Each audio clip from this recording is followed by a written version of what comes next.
అధ్యక్ష, ఇక్కడ లాస్ట్ లో ఇది పూర్తిగా పరిపాలనాపరమైన అంశాలు తెలియజేయడం కదా. ఎవరికి రాసింది? ఎవరికి రాసింది? ఎవరు? కానీ ఈ ఓటు రాసింది ఎవరు అన్నా?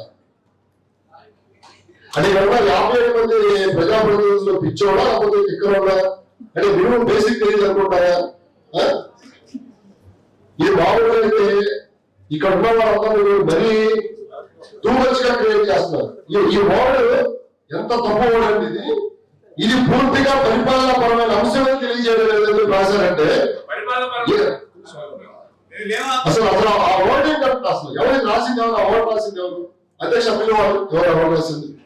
దీనికి ఆన్సర్ రాసిన ఓటు ఎవరు రాసింది చెప్పండి.